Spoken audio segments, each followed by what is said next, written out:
আমি আগেই বলেছি এর জন্ম কোনো সোজা রাস্তায় হয় নাই। এই শালা একটা কুলাঙ্গার দেড় বেটারি, যে আন্দোলনে দেশের সর্বস্তরের মানুষ সহ 1.5 কোটি প্রবাসীরা আন্দোলন করতেছে, সেই জায়গায় একজন প্রবাসী ওই খানকে মেয়েদের বলা, তুই মোবাইল রেজিস্ট্রি করবি, এটা তোর ব্যক্তিগত ভাবনা। তোর রেজিস্ট্রি করবি, এটা তোর ব্যক্তিগত ব্যাপার। আর তুই বলছ তুই ব্যাংকে টেহা পাঠাবি, এক খানকের বলা। তুই ব্যাংকে না পাঠাস, তোর মাগের জায়গায় পাঠা, এটা তো আমাকে দেখার বিষয় না। আমরা 1.5 কোটি প্রবাসী পাঠাই মনে হয় টাকা এক কথা। আর একটা কথা কি, তোর ধর্মের মনে হয় কোনো ঠিক নেই। তুই ধর্ম যদি তোর ঠিক হইতো, তাহলে আমাকে 1.5 কোটি প্রবাসীর লাগে তুইও কিন্তু একটা প্রবাসী খানকের পোলা।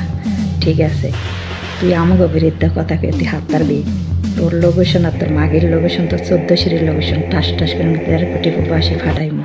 আর তুই কি বলছ, এই ভাইয়া রে তুই বাংলাদেশে গেলে দেখতে পাবি আমি একটা প্রবাসী নেই। আমি তোর স্ক্রিনে রয়েছি, তুই ভিডিওতে তখন জোতা দিয়ে বেরোয় না।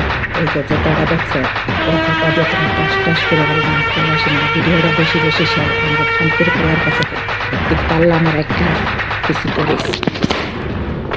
কোনো সময় প্রবাসীগুলোর কথা বলবি, প্রবাসীগুলোর কথা বলার আগে প্রবাসী নামে একটা কলঙ্ক খান কিনে আমার লাথি মারমা একবারে।